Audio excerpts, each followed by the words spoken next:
3 दिन हो गए भाई, मैंने अपनी हाइलक्स का सेल्फ नहीं मारा। खैर जिप्सी का तो काफ़ी दिन हो गए भाई सेल्फ लगाए। इसका भी आज सेल्फ लगाएंगे, मतलब इसको भी चलाएंगे और पहले लेके चलेंगे भाई अपनी हाइलक्स को। हाइलक्स अपनी लुक चेंज होना मांगती है, तो हाइलक्स की लुक चेंज कराते हैं।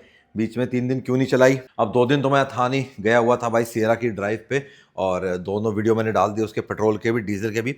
मैनुअल ट्रांसमिशन अभी अवेलेबल नहीं था, नेचुरल एस्पिरेटेड वाला अभी अवेलेबल नहीं था।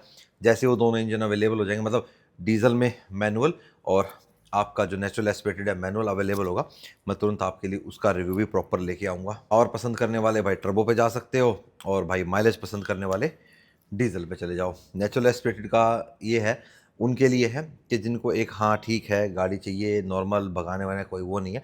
बाकी प्रॉपर चलाने के बाद ही बता पाऊंगा भाई वो इंजन कैसा परफॉर्म कर रहा है, क्योंकि टोटली नया इंजन है ना भाई, इसीलिए। और काफ़ी मुझे सलाह आ रही है कि तुमने भाई गलत ले ली हाइलक्स, तुम्हें लेनी चाहिए थी सियरा। भाई ऐसा है, सियरा और Hilux both are different segment, वो सेगमेंट ही नहीं है भाई, ठीक है। अब ऐसे तो भाई एक बात बताओ ना, रोज़ नई गाड़ियाँ लॉन्च होएंगी, ठीक है मानता हूँ, मेरा मन है मैं गाड़ियाँ बहुत जल्दी जल्दी चेंज करता हूँ, लेकिन इतना भी नहीं है भाई, ठीक है, कि मेरे को यही नहीं पता मैंने किस सेगमेंट की लेनी। गाड़ी तो मैं अपनी पसंद से लूँगा ना, गाड़ी तो रोज़ लॉन्च होती है। अब 10 तारीख को नई सेल्टोस आ जाएगी, 26 जनवरी को आपकी नई रेनो डस्टर आ जाएगी, उसके बाद फिर आपकी नई क्रेटा आ जाएगी। भाई गाड़ियाँ तो ऐसे ही चलती रहेंगी। और हाँ, 700 कैसे भूल गए, 5 तारीख को 700 भी आ जाएगी। तो भैया गाड़ियाँ बहुत आनी हैं और आती ही रहेंगी, ठीक है। लेकिन मैंने अपने एक्सपीरियंस से जो इतने साल गाड़ियाँ रखी है ना, ऑलमोस्ट कितने 9 साल बाद मैं दोबारा भाई टोयोटा के ऊपर आया हूँ, तो पता है भाई मेरे को कि कौन सी कंपनी क्या कुछ कैसे है। तो अगर भाई लॉन्ग टर्म गाड़ी रखनी है, इस बार पूरा मन है भाई, ठीक है। लेकिन आप जब विश्वास करना जब मैं रख लूँ, ठीक है। आपको मैं ये नहीं कहता कि आप मेरे पे भी विश्वास करो इस बात का, ठीक है। तो इसीलिए जापानीज़ अपनी पसंद रहते हैं। हाँ चलो जी, आरपीएम हो गया है नॉर्मल। अब लगाएंगे भाई हम पहला गियर, ठीक है जी। जय बजरंगबली। हेलो जी, वेलकम बैक टू चल। कैसे हैं आप सब? उम्मीद करता आप सब बहुत अच्छे होंगे, फुल में सभी लाइफ को भाई एंजॉय कर रहे होंगे मस्त मजे से। भाई अब कह रहे हैं कि सर्दियां अब बहुत जबरदस्त पड़ेंगी, लानीना कोई नए वाला आ रहा है, मतलब सर्दियों वाला आ रहा है। अरे भाई साहब मैं कहाँ जाऊं यार, देखो आगे लाइन लगी हुई है, ये देखो ये लाइन लगी हुई है आगे, मैं लेफ्ट टर्न ले नहीं सकता, और पीछे वाले भैया को बहुत हॉर्न बजाना है। बता कहाँ जाना है, उनको भी ऊपर आना है। देखो दिखाता हूँ आपको, ये देखो ये मेरे साथ में खड़ा आके, बता कहाँ जाएगा भाई ऊपर चढ़ के, है किसके ऊपर से जाएगा? मेरी निकल जाएगी तो भाई तो निकल ही ना जाएगा। पता नहीं लोगों को जल्दी खाम खागी रहती है। अब जब मैं निकल लूंगा तो भाई तू भी निकल ही लेगा मेरे साथ साथ। अब भाई हमारा ट्रक भी तो इतना बड़ा है, मैं ठा के साइड में तो रख नहीं सकता। खैर छोड़ो भाई, ये सब तो चलता ही रहता है। और एक भाई मुझसे पूछे थे, विक्रम भाई क्या मैं अपना जो नंबर रिटेन करता हूँ तो, देखा ये हॉर्न ऐसे काम आता है कई बारी। कई भाई कहते हैं विक्रम भाई तुमने ये हॉर्न ऐसा लगवा रखा है। भाई मेरा तो ये हॉर्न भाई नैनो में भी लगा हुआ है, ठीक है। अब नैनो को भाई सच बताऊं, देखो नैनो अपने दिल के बहुत करीब है, लेकिन भाई उसको देख के ना लोग साइड नहीं देते, इसलिए मैंने उसमें ये लगाया था। और ये वाला हॉर्न भाई मेरा ना थार में भी और मेरी पहले भी बहुत गाड़ियों में रहा है। तो पहले तो इसके लिए रिले लगानी पड़ती थी, अब ये बगैर रिले चल जाता, क्योंकि जो इसकी आवाज़ का जोर है ना वो कम कर दिया कंपनी ने पहले से। पहले जितना तेज़ नहीं है कि आपको ये लगता था बहुत ज़्यादा तेज़ है, लेकिन अब ये बगैर रिले के लग जाता है। मैंने इसको ऑलरेडी पेंट करके लगा दिया था ताकि ये क्रोम व्रोम सा अंदर से ना चमकता हुआ दिखे। आजकल वो क्रोम का ना रहा नहीं, एक ट्रेंड था भाई क्रोम का, हर चीज़ क्रोम में अच्छी लगती है, लेकिन एलॉयज़ के मामले में भाई क्रोम दोबारा आ रहा है। क्रोम तो आ रहा है भाई एलॉयज़ के मामले में, पर अपनी वाइट कलर है ना, वाइट पे क्रोम के एलॉयज़ नहीं जचेंगे यार, है ना। किस कलर के एलॉयज़ होने चाहिए अपनी गाड़ी पे, आज ये काम कराते हैं आप अपनी गाड़ी पे ना। अब 1 दिन लगेगा 2 दिन लगेगा, जो भी समय लगेगा। अभी चलता हूँ दिखाता हूँ सारा आपको लाइव, ठीक है। आपसे राय भी लूँगा मैं, ठीक है। अभी इंस्टाग्राम पे भी Q&A करूँगा, खैर वो तो इस दिन आ चुका होगा वीडियो, तो आप 1 दिन बाद देख रहे हो, ठीक है। क्योंकि अभी तो कल डीजल का रिव्यू भी आएगा ना, जो आपने इससे पहले देख लिया। हाँ तो मैं एक सवाल कह रहा था कि अगर मैं अपना गाड़ी का नंबर उतारता हूँ और उस गाड़ी के ऊपर दोबारा नंबर आता है, तो क्या उसका मुझे दोबारा रोड टैक्स पे करना पड़ेगा? नहीं भाई ऐसा नहीं होगा। आपका रोड टैक्स तभी पे किया जाता है जब आप अपनी गाड़ी की एनओसी दूसरी स्टेट में लेके जाते हो। जैसे मान लो मेरी स्कॉर्पियन थी, ठीक है, मैंने उसका नंबर उतार लिया और उस भाई के नाम ट्रांसफ़र हो गई। उस भाई के नाम जब ट्रांसफ़र हुई तो उसमें रोड टैक्स उसको पे नहीं करना, क्योंकि वो सेम स्टेट में ही उनके नाम ट्रांसफ़र हुई है, ठीक है। डिस्ट्रिक्ट भले ही चेंज होते रहे, देखो एनओसी तो आपको चाहिए ही होगी, ठीक है। जब भी आप डिस्ट्रिक्ट चेंज करोगे। लेकिन रोड टैक्स आपका जब पे किया जाता है जब आप स्टेट चेंज करते हो। फ्यूजन मत रखा करो माइंड में कि मुझे रोड टैक्स पे करना पड़ेगा, और दूसरी स्टेट में भी जाएगी तो जितने साल का बचा हुआ है उस हिसाब से। आजकल मैंने पहले भी बताया था कि ऑटोमेटिकली सिस्टम उठा लेता है कि भाई इनका कितना रोड टैक्स पे होगा। और भाई मेरा ये वाला वेरिएंट लेने के बाद भाई मुझे इतने ज़्यादा इंस्टाग्राम पे मैसेज है, कमेंट बॉक्स में भी हैं, आप लोग मुझसे पूछ रहे हो कि विक्रम भाई हमको ये हाइलक्स कैसे मिलेगी। तो भाई जितनी मेरे पास अभी तक नॉलेज है, मैंने एक दो भाइयों के लिए पर्सनल भी, मेरे यार दोस्तों के कईयों के फ़ोन आ लिए, भाई ये तो हमारे को भी दुआ दे, ये तो बहुत वैल्यू फॉर मनी वेरिएंट है, 25 लाख रुपए में आपको हाइलक्स मिल रही है, और क्या राम ने बोल दोगे। तो इस करके उन्होंने कहा यार मैनुअल हमें भी चलाने को पसंद है। अच्छा एक भाई ये पूछे थे कि जो IMT का स्विच आता है यहाँ पे वो आपकी गाड़ी में नहीं है। भाई वो हाई के मैनुअल में आता है, ठीक है, और वो वैसा वाला IMT नहीं है जो आप सोच रहे हो किया वाला कि आपका क्लच लेस हो जाएगा। हाँ हाँ हाँ, उसका वो काम नहीं है। यार ये फ़ोन नहीं देने देगा, 2-3 बार आ लिया भाई, फिर करता हूँ सवाल जवाब। तो भाई बात ऐसी है, एक तो जो ये वेरिएंट है स्टैंडर्ड, ऑलरेडी टोयोटा इसको कम बनाता है क्योंकि फीचर्स की इसमें कमी वैसे कर नहीं रखी। कॉस्मेटिक चेंजेस जो अब मैं कर ही दूंगा इस गाड़ी के अंदर, ठीक है, लुक्स के मामले में, इंटीरियर के मामले में, वो तो हम इसको बना ही देंगे। तो जिसको मैनुअल लेनी है उसके लिए बहुत वैल्यू फॉर मनी वेरिएंट है। के ऊपर जो डिस्काउंट है वो नॉर्मल जो आपका हाई वेरिएंट है उसके कंपैरिजन में 2-2.5 लाख रुपए कम रहता है। इसके ऊपर लास्ट जो मैक्सिमम डिस्काउंट मेरे को याद है गया था, आई थिंक 2023 के एंड में था, 24 में था, 24 की अप्रैल के अराउंड 13 लाख रुपए के आसपास गया था इस के ऊपर। और अब देखो जैसे GST कम हो गया, 2.5 लाख तो GST कम हो गया, वो मान लो आप, ठीक है, 8 लाख आप अपना डिस्काउंट मान लो, तो कुल मिला के यही हो गया कि 10.5 लाख के आसपास का डिस्काउंट हो गया आज की डेट में हमारा नए GST रेट के ऊपर। ठीक है यार, 50,000 का फर्क है, ज़्यादा कोई फर्क नहीं हुआ, ला लो पहले वाले रेट पे ही हो गई, GST कम नहीं हुआ, यूँ मान लो। मन को समझाने वाली बात है, कान यहाँ से पकड़ लो, कान यहाँ से पकड़ लो। अब बात आती है अवेलेबिलिटी की। अभी अवेलेबिलिटी नहीं है, कम है, बढ़िया डिस्काउंट भी अभी नहीं है। मैंने एक दो शोरूमों में बात भी करी है, जब मैं भी अपने लिए पता कर रहा था ना भाई, कितने ही DSA वालों से मैंने कांटेक्ट करा, स्टैंडर्ड नहीं थी। ग्रे कलर अवेलेबल था लेकिन वो ग्रे कलर भी बिक चुका है, वो मेरे को एक्स्ट्रा 2 लाख डिस्काउंट पे मिल रहा था। ये 8 के डिस्काउंट पे था, वो 10 के डिस्काउंट पे था। फिर गुड़गांव में भी आई थी एक गाड़ी, ठीक है, तो उस पर भी डिस्काउंट ज़्यादा नहीं था, वो 7 7.5 दे रहे थे। अब मेरे को कल बता रहा था कोई कि भाई डिस्काउंट नहीं मिल रहा, 5-6 लाख ही है मुश्किल से आज की डेट में दे रहे हैं, और अब है भी नहीं, अब गाड़ी भी जनवरी में देंगे। भाई अब बिकने लग गई गाड़ी, ठीक है, पिछले महीने भी अराउंड 750 से ऊपर बिकी थी हाइलक्स, जिमनी से ज़्यादा बिक रही है आज की डेट में। और आपको पता है अभी सीज़न आ गया है एक्सपीडिशन वगैरह का, तो लद्दाख वाले ले जाते हैं भाई, उनको तो चाहिए भाई, चाहे 5 लाख मिले चाहे 6 लाख से 7 लाख जो डिस्काउंट मिले, उनको गाड़ी से मतलब है भाई, तो वो गाड़ी अपना ले गए। अब अगर आपको डिस्काउंट चाहिए तो जहाँ तक मेरा अंदाज़ा है, देखो मैंने तो अभी इसलिए ली थी क्योंकि मेरे को नए वाला तो चाहिए नहीं था। अब ये नहीं पता टोयोटा कब लाएगा नए वाले को, 26 के मिड में लाएगा या 26 के एंड में लेके आएगा या 27 में लाएगा। मोस्ट प्रोबेबली पहले फॉर्च्यूनर आएगी, फिर उसके बाद हाइलक्स आएगी। और मेरे को जो नए वाली हाइलक्स है उसकी लुक्स इतनी खास पसंद नहीं आई। इंजन तो यही है, सारी चीज़ यही है, प्लेटफॉर्म सेम यही है, तो वो चीज़ है। अपने को तो बड़ी ग्रिल बड़ी लाइटों वाला सीन पसंद है भाई, ठीक है, और फीचर जितने रिक्वायर्ड के होते हैं वो अपने हैं भाई गाड़ी के अंदर, जो प्रैक्टिकलिटी में यूज़ आते हैं। स्टीयरिंग टिल्ट टेलीस्कोपिक हो गया, इलेक्ट्रिकली एडजस्टेड IRVM हमारा ऑटो डिमिंग हो गया, Android auto Apple CarPlay wired हो गया। अब वायरलेस चार्जर नहीं है तो वायर्ड, ठीक है, फ़ोन वहाँ से चार्ज होता रहेगा। तो रिक्वायरमेंट के जो फीचर होते हैं ना वो अपने को सारे मिल रहे हैं। बैक कैमरा साथ में मिल रहा है, बैक सेंसर्स अपने को मिल रहे हैं, फॉग लैंप्स हो गया, लाइट्स हम अपना करा लेंगे। तो मेरे हिसाब से तो भाई ये परफेक्ट था मेरे लिए भी, और अगर जिसको मैनुअल लेनी है उसको ये ले लेना चाहिए। और रही बात भाई लिमिटर की, तो उसके लिए भाई अपना उज्जवल भाई बैठा ही है, मैंने स्टिकर अभी तक हटाया नहीं है, तो ऑटो साइक पे जाके आप अपना भाई लिमिटर हटवा सकते हो। ट्यून नहीं करानी मत कराओ, खाली लिमिटर भी आप हटवा सकते हो। तो अब आपको बढ़िया डिस्काउंट मिलेगा भाई ये जाके मार्च और अप्रैल में, क्योंकि मोस्टली जिनकी रिक्वायरमेंट है वो पूरी हो चुकी होगी, फिर स्टॉक इकट्ठा होगा और फिर डीलर फटेगा और कहेगा भाई मैं गाड़ी बेचना चाह रहा हूँ, मेरी गाड़ियाँ निकलवा दो, तो तब आपको भाई डिस्काउंट मिलेगा। ठीक है, तो ये पूरा मैंने आपको डिटेल से बता दिया कि कब क्या कैसे क्या होगा। चलो जी, आपसे बातचीत करते करते हम भी अपने स्टोर पे पहुंच ही गए। अब बहुत जल्दी भाई अपने स्टोर का भी रेनोवेशन स्टार्ट होएगा।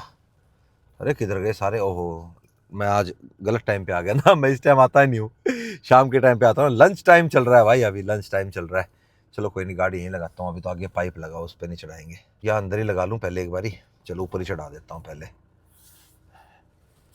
काम तो होना ही है गाड़ी में। क्या बढ़िया नंबर है, RRQ 77। तो लंच से आते भाई आसिफ पहले भाई अपनी गाड़ी पे लगे। वैसे भाई इसको ये थार भी पैक करनी है अभी, तो उसमें उसको काफ़ी टाइम लग जाएगा। तब तक ऐसा है ना, अपने को कई पार्ट जो हैं वो डिसाइड अभी करे नहीं है मैंने किस पे क्या होना है। पहले खुलेगा, ये वाला पार्ट खुलेगा, ये ओपन होएगा, ये निकलेगा, ये आएगा, ये निकलेगा, ठीक है। तो जो गत्ते की लुक है भाई वो अपनी चेंज हो जाएगी। तो ये सारे पार्ट निकलेंगे, ठीक है, चारों दरवाज़ों के हो गया। उसके अलावा जो फ्रंट लुक है, तो फ्रंट लुक में से भाई ये निकलेगा, ये ग्रिल, लोगो, ये सारा पार्ट निकलेगा भाई इसमें से, ठीक है। ये पूरा बम्पर खुलेगा, उसमें से फिर ग्रिल वाला पार्ट अलग निकालते हैं। फिर निकाल के फिर मैं आपको बताता हूँ क्या कुछ होगा। ये कैसे कर रखा है? लॉक पे है ये लॉक पे है क्या? ये लॉक है, और मेरे ख्याल से ये वो कर रखा है, प्लास्टिक वेल्डिंग है। तो इस वाले पार्ट को तो हम चेंज कर नहीं सकते। अगर हम इसको निकालते हैं तो फिर इस पर करना पड़ेगा अपने को, पेच कसने पड़ेंगे फिर, है ना। इसको तो फिर क्या करें, रहने देते हैं फिर, क्योंकि जब प्लास्टिक वेल्डिंग पे हुआ है ये, तो क्यों छेड़ना इसको इस चीज़ में। बाकी देख लेते हैं एक बार, ये पूरा गत्ता भेज के अगर इतने पार्ट पे अगर वो कर देता है तो वो भी देख लेते हैं। या इस पर हम पेंट कर सकते हैं लगे लगे मास्किंग करके, है ना, वो हो सकता है। चलो देखते हैं इसको, रख इसको साइड में रखा अभी तो, ठीक है। हाँ, डाले में रख लिया आराम से इसको, प्यार से ना। चलो भाई, अब ये रह गया, ये निकल जाए, ये तो निकल जाता है, इजीली निकल जाएगा। तो गत्तों के लिए सोच लिया भाई, अभी आपको बताता हूँ क्या सोचा है हमने गत्तों के लिए। पहले एक बार आगे वाला बम्पर और खुल जाए। आसिफ को सारा पता है ना भाई, आसिफ तो रोज़ खोलता है। आसिफ से मारुति से लेकर मर्सिडीज़, जड़ी मर्जी गड्डी खुलवा लो, इसको सारा पता है। मतलब वो चीज़ नहीं है कि इसमें यूँ है कि पूछेगा अरे ये लोग कैसे होएगा जी, ये यूँ होएगा। लोक लाख भी बिल्कुल तसल्ली से निकाल देगा, सारे प्यार से। और ये रे लोग, आसिफ सारे गाड़ी के अंदर इकट्ठे करके रख लियो। हाँ, जब तैयार हो जाएगी ना, फिटिंग तो तय करनी है भाई। हाइलक्स में ना पहले आपको ग्रिल निकालनी पड़ती है, और बीच में भाई बम्पर बिल्कुल ना कागज़ जैसा बिल्कुल पतला सा दे रखा है भाई, बिल्कुल हल्का सा। एक बार ये ग्रिल निकल जाए फिर आपको दिखाऊंगा। जैसे फॉर्च्यूनर में तो ऊपर यहाँ पेच आए थे ना एक साथ, देखो ये रहा, ये बाद में खुलता है, पहले ग्रिल निकलेगी फिर ये निकलेगा। तो ग्रिल तो हमने वैसे भी अलग करनी ही थी, ग्रिल हमारी चेंज होएगी ना लुक। लो भाई, ग्रिल निकल आई है साइड में, और अभी इसमें से हमारे को लोगो भी खोलना है। और ये फॉग लैम्प के जो कवर है, गार्निश है, ये भी अभी खुलेगी, ये भी अलग हो जाएगी। और क्या बचा, हाँ, बोनट के ऊपर से बच गया वो वाला पार्ट ना, वो खुलेगा। और ये देखो, ये वाले जो हॉर्न है, इनमें कोई कपलर काटना वाटना नहीं पड़ता भाई। ये चीज़ टोयोटा अच्छी देता है कि नॉर्मल कपलर आपका इसमें लग जाता है, ठीक है। और ये हमने पहले अपना ब्लैक करा लिए थे, मैचिंग से हो गए, ठीक है। ये खुलना बाकी है, ये खुलेगा ऊपर बोनट के ऊपर का, ठीक है। कई भाइयों का मैंने देखा है वो ग्रिल कराते हैं ना, ये वाला पार्ट भूल जाते हैं, ठीक है। ये रह गया ORVM, डोर हैंडल भी अब मैंने सोच लिया मैं साथ साथ करा ही देता हूँ, ये तो वो अलग से क्रोम में अजीब से लगेंगे यार। मोस्टली लगभग भाई अपनी सारी चीज़ हो चुकी है ओपन इसमें, बस ये बचा है। और ये किस लिए खोल रहे हैं भाई, ये पीछे का ये वाला जो पार्ट है इसके लिए, रियर डोर हैंडल डालने के हैंडल के लिए, और एक अपना बम्पर खुलना बाकी है। ले भाई, पूरी गाड़ी को कर दिया पैक। पैक मतलब यार अपना ना देख रहे होगे, जैसे यहाँ पे लगा दी PPF, यहाँ पे रैप वगैरह लगा दिया, अभी पानी अंदर ना जाए, क्योंकि अभी इसकी रूफ़ को हम बनाएंगे ना कलर कुछ और, तो इसलिए वो ये काम तो अभी करेंगे। तो उसके लिए एक बार ना गाड़ी को वॉश होना ज़रूरी है, बाकी तो बाद में भी हो जाएगी, पर मेन छत है। कर भाई, चालू कर दे उस्ताद जी, ठीक है। बाकी भाई सारा जो सामान है ये यहाँ खोल के रख लिया भाई। अब इसमें से छाटना है कौन से पे क्या होना है, कौन से पे क्या होना है। वोटिंग मेरे पास आ गई भाई, जो मैंने इंस्टाग्राम पे भी पोल डाला था, तो उस हिसाब से ही होके मिलेगा भाई आपको काम। खुलवा सारा लिया, जो जो पार्ट जैसे जैसे होना है, बस अब उसको पैक करके उस पर नंबर लिखना है कि इस पर कौन से वाला होएगा और इस वाले पार्ट पे कौन सा होएगा। भाई इसको यहाँ इधर लाने में मोड़ना भी तो 2-3 बार पड़ेगा, हैं, एक बार में तो आए भी नहीं। आ जाएगी आ जाएगी आ जाएगी, कटाई तो बतेरी है, ले आओ ले आओ। ओ रिवर्स और पहले में कंफ्यूज हो रहा है उस तरफ का ध्यान रखिए, इधर तो बहुत जगह है। ले आओ ले आओ ले आओ। बाकी भाई अगर कोई भाई चाहे ना इसकी फ्रंट लुक चेंज करना, भाई किसी को अगर यूँ हो के भाई मेरे को फ्रंट लुक वो वाली चाहिए, किसकी, फॉर्च्यूनर वाली, तो वो भी सेम हो जाएगी। प्लेटफॉर्म तो सेम ही है भाई, क्या नहीं। बाकी अपने को तो ये अच्छी लग रही है, इसी का डिज़ाइन ऐसा अलग कर देंगे। ओहो हो, वाह बतेरी सुथरी लगेगी। पीछे के लोगो भी उतरवा रहा हूँ भाई, आपको पता है मैं लोगो लगाता नहीं हूँ, ठीक है, मोनोग्राम बोल लो आप, ठीक है। और ये प्यार से जैदुल ने उतार दिया, ठीक है, वो वाला उतरेगा, ये नहीं उतरेगा भाई। कहीं आप ये सोच रहे हो कि ये उतरेगा, ना ना ना ना, ये तो भाई दोबारा ऐसा मिलेगा भी नहीं, और ऐसा मिलेगा ऐसा लग भी नहीं पाएगा। ये तो चलो फिर भी अपने को मिल जाएंगे इजीली, मिल तो वो भी जाएगा, ऑर्डर करने पा जाएगा, लेकिन वो बहुत सुंदर लगता है भाई। मुझे वो लिखा हुआ ही टोयोटा अच्छा लगता है। ये बार बार यहाँ हाइलक्स, यहाँ टोयोटा, फिर साइड में भी हाइलक्स, पता है यार सबको हाइलक्स चाहिए। बाकी इनको उतारा गया है कुछ कराने के लिए, अगर वो चीज़ अच्छी लगी तो दोबारा लगा भी देंगे हम, ठीक है। ओवर ना लगा तो हमें, अदरवाइज़ तैयार करके रख लेंगे इनको, कभी भी लगा देंगे। टोयो है भाई, इनके काम देख लो क्या बन गया अभी ये दोनों बदमाश हैं ये ज़्यादा बदमाश है, इसकी शक्ल कभी मत जाओ, ये तो शक्ल से भी ज़्यादा बदमाश है ये। और जयदुल को देख लो, ओयो तो ना बड़ा मजा आ रहा है ओयो में, है रोज ओयो में जाता है क्या तू भी जाता रहे? अरे तू जाता, पहला तू नहीं करा था। हाँ काम कर लो, भेजू तुमने मैं ओयो में। हाँ बता यार, टोयोटा का ओयो बना दिया, टियोटा हटा दिया। वही छत रेडी हो गई है, एक लास्ट कपड़ा और लगा, प्राइमर लगा लिया, प्राइमर अभी रह रहा है, पहले कटिंग करेगा है? प्राइमर लगा। हाँ तो भाई ऐसा है, ये वाली जो है ना आप देख रहे होगे, फिर ये वाली है यहाँ पे देखो, ये दो पार्ट है यहाँ पे, ठीक है। ये क्या छोटा काट रहा है? ये अच्छा सीधा काट रहा है, ओके। ये थोड़ा सा भाई हल्का सा ग्लॉस में है, ये प्रॉपर वही वाली शेड है जो उसके उस पर हो रखी है। तो मैं यार थोड़ा सा डुअल टोन बना ही रहे हैं जब गाड़ी को अलग अलग टोन में, तो मैं यार छत को ब्लैक कर देता है। एंटीना नहीं खोला यार हमने, ऐसे ही कर देगा जयदुल, बगैर एंटीना खोले डाल देगा, वो खाली डंडी खोल दी ना उसकी।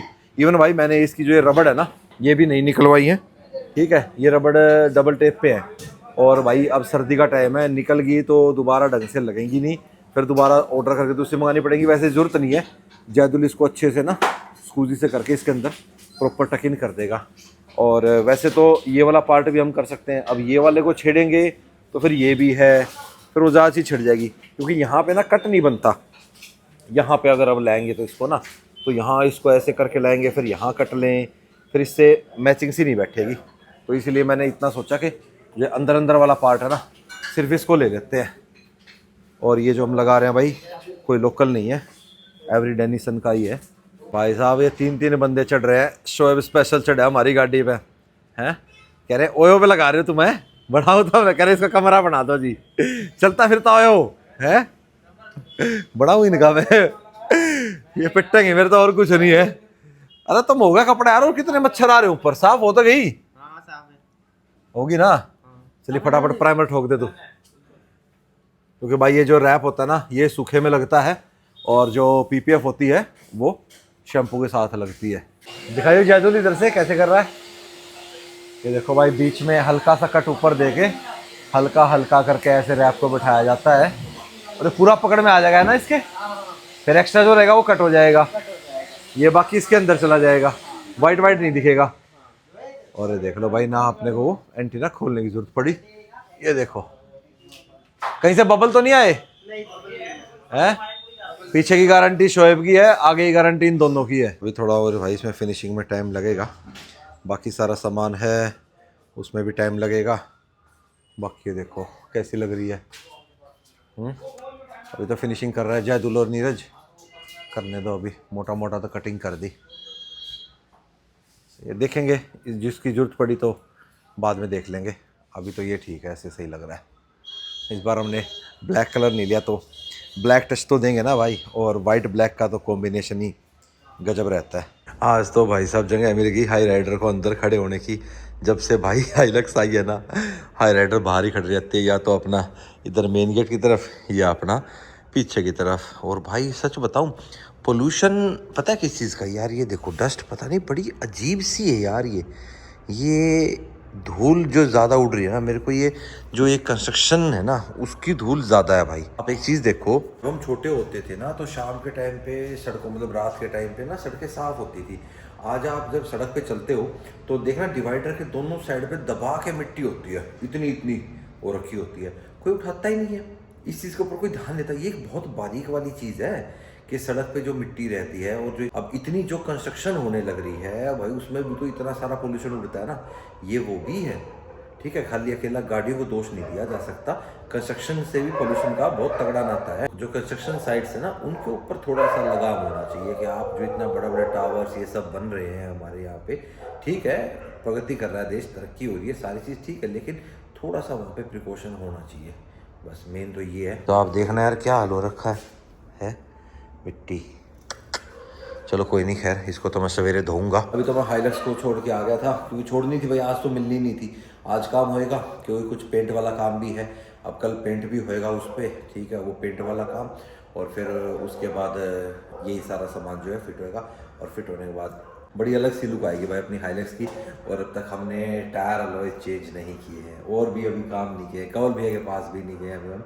तो जाएंगे, सारे काम कराएंगे, तसल्ली से कराएंगे। इसमें और भी काम होते रहते हैं, गाड़ी का काम भी होता रहता है, हम आराम आराम से कराएंगे। आप एक सवाल पूछा था ना कि कोई ऐसी चीज़ बताओ जिसके साथ गाड़ी के साथ मन लगा रहे। कई भाइयों ने करेक्ट आंसर दिया, एक दो ने गलत दिया। तो ये है, गाड़ी का जो काम है आप आराम से कराते रहो, ठीक है। शुरू में आप नई गाड़ी लेते हो, बहुत क्रेज होता है, आप दबा के काम कराते हो, उसके अंदर चेंजेस ये वो फलाना ढमकाना, लाइट, म्यूजिक सिस्टम, सीट वीट, ये वो पीपीएफ सब कराते हो। लेकिन कराओ भी, और थोड़ा थोड़ा रुक के कराओ, जिससे गाड़ी के प्रति आपका मन लगा रहे। और जब भी कोई ऐसी चीज़ लगा रहे, इसको काफ़ी टाइम होगा, इसको चेंज कर लेते हैं, तो उस चीज़ को चेंज कर लो, जिससे आपकी गाड़ी के साथ आपका मन लगा रहेगा, और गाड़ी आप लंबे समय तक रख पाओगे। आप नहीं, मैं, ये मेरे ऊपर एप्लीकेबल होता है। अपन यही फिलॉसफी अपनाएंगे, और कल हम अपनी जिप्सी को चलाएंगे। आज मौका नहीं मिला, आज लेट हो गया वहाँ से आते आते ना, और फिर उसके बाद कुछ काम था, तो मैं अपना हाईलाइटर लेके निकल गया था घर आके। दीपक भाई छोड़ गए थे, तो जिप्सी को कल निकालेंगे और आपसे मिलेंगे हम नेक्स्ट वीडियो में। Till then bye bye, take care and live the life to fullest. और हाइलक्स की मॉडिफिकेशन मोस्ट प्रोबेबली इस मंथ में हम अपनी सारी करवा लेंगे, सारी चीज़ें आपको देखने को मिल जाएंगी। उसके अलावा और भी जो गाड़ियाँ आ रही हैं जा रही हैं, वो भी आपको दिखाते रहेंगे। अच्छा एक चीज़ और, एक कमेंट था मेरे को पढ़ के ना हंसी सी आई, तो मैं सोच रहा था बता दूं यार कि ना, जैसे टाटा सियरा भाई है, नो डाउट भाई टाटा सियरा की इतनी हाइप है, हर क्रिएटर, चाहे वो लाइफस्टाइल है, चाहे वो भाई साहब आपका ऑटोमोबाइल क्रिएटर है, जो भी है, तो भाई सब उसका कंटेंट बना रहे हैं, ठीक है। अब बीइंग ए ऑटोमोबाइल क्रिएटर भाई, मैं तो गाड़ियों की बनाऊंगा ही बनाऊंगा। तो एक कमेंट था, मुझे हंसी आई उसको पढ़ के कि भाई इनमें से ना एक भी यूट्यूबर नहीं लेगा ये गाड़ी। भाई एक बात बताओ, कोई भी गाड़ी आएगी, मैंने वीडियो के स्टार्टिंग में भी बोला था, कोई भी गाड़ी आएगी तो भाई बंदा उठा लेगा क्या है। अब आप एक बात बताओ, फिल्म स्टार्स जो हैं वो ऐड करते हैं किसी चीज़ की, किसी भी चीज़ की, वो खरीद लेते हैं उस चीज़ को। वो बोलो जुबा केसरी करते हैं, क्या वो यूज़ करते हैं, खाते हैं उसको? नहीं ना, वो नुकसानदायक है। तो ये कैसा सवाल है भाई कि मतलब ये खुद से नहीं खरीदेंगे? अरे भाई हर किसी बंदे की रिक्वायरमेंट्स अलग अलग होती हैं। हाँ मैं ये बात ही मानता हूँ, तो कई बार गलत चीज़ भी बता दी जाती है कि ये चीज़ नहीं है, कई बार एक आधी छोटी मोटी गलती हो जाती है, तो वो चीज़ अलग है। बाय द वे भाई बेनिफिट ही मिलता है, अलग अलग क्रिएटर की आप वीडियो देखते हो, बताता है कोई किस तरीके से बताता है, कोई अपने किस तरीके से बताता है।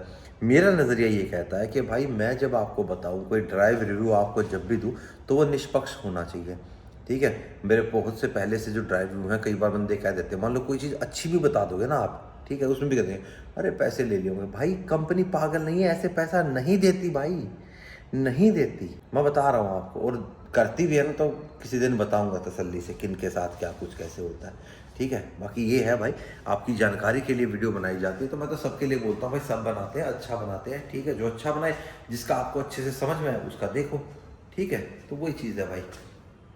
चलो ज़्यादा ज्ञान हो जाएगा, फिर इससे ज़्यादा करूँगा तो एक दो कमेंट और भी थे। मैं जस्ट अभी गाड़ी में आकर बैठ कर ना, कई बार मतलब एकदम से नोटिफिकेशन आता है ना, तो तब दिख गया मेरे को। तो आपको पता ही है मेरा मन ऐसा है, मैं तो आपके साथ शेयर कर रहता हूँ भाई, ठीक है। तो ये बात ही, एक और हंसी आ गई मेरे को, बोला तुम एक पिछले वीडियो में तो बोल रहे थे कि 10.5 लाख का पेट्रोल पी गई है 1 लाख किलोमीटर पे, अब तुम इसमें ये कह रहे हो। यार कंटेक्स्ट तो समझो, मैंने उसमें ये बताया है कि इनोवा क्रिस्टा जो पेट्रोल है, उसको 1 लाख किलोमीटर चलाने में 10.5 लाख का पेट्रोल लग गया उनका। और जो सेरा पेट्रोल है, ये आपको ये माइलेज देगी। और उसमें मैंने वीडियो में क्लियरली ये भी बोला है कि भाई अगर आप परफॉर्मेंस ओरिएंटेड गाड़ी चाहते हैं, तभी आप इसका पेट्रोल टर्बोचार्ज लेना। और नेचुरल एस्पिरेटेड के लिए तो मैंने अभी किसी को बोला भी नहीं कि आप जाओ और ले लो, बुक कर लो, क्योंकि मैंने ही अभी तक चला के नहीं देखा। तो मैं आपको कैसे कह सकता हूँ कि हाँ भाई ऐसा होगा ऐसा होगा। कई बार ऐसा होता है कि ऑन पेपर्स गाड़ी की जो फिगर्स होते हैं वो कम होते हैं, लेकिन जब गाड़ी आप रियल में जब चलाते हैं तो भाई साहब गाड़ी ज़बरदस्त होती है। तो मेरी हाई राइडर है, मात्र 103 bhp पावर है, लेकिन मेरे साथ इसको भगा के दिखा दो आप दूसरी गाड़ी को इसके साथ, फिर बता दो। तो चलाने वाले बंदे का भी फ़र्क होता है, थोड़ा सा गाड़ी का ही फ़र्क होता है, किस तरीके से आप चला रहे हो। जिप्सी में आ जाओ भाई, जिप्सी में पूरा 140 टांग देता हूँ मैं, जिप्सी को पूरा मीटर पर लगा देता हूँ चौथे गियर में, ठीक है। तो वही है, 5वां लगाओगे तो 110 तक ही रह जाएगी। तो चलाने वाले पे भी डिपेंड करती है बहुत सी चीज़ें। ठीक, कुछ नहीं, अब आप सो जाओ, मैं भी सोने जा रहा हूँ। Bye bye, take care, good night. तो थंबनेल होता है वो ये होता है कि इस वीडियो के अंदर ये चीज़ है, यहाँ तक आप आ गए हो, इस वीडियो को देखो, तब आप मुझसे कई चीज़ पूछते हो जो ऑलरेडी मैंने उस वीडियो के अंदर आंसर कर रखी होती है। तो पहले आप उस वीडियो को देख लो, अगर आपका क्वेश्चन जो है उसके अंदर जवाब नहीं है तो आप मुझसे पूछो, भाई साहब मैं ज़रूर जवाब दूंगा, क्यों नहीं दूंगा। उस वीडियो कमेंट बॉक्स में छोटा जवाब हो तो वहीं दे दूंगा, नहीं तो नेक्स्ट वीडियो में आपको ज़रूर जवाब दूंगा। चलो यार, ज़्यादा का ज़्यादा ज्ञान हो गया। Good night.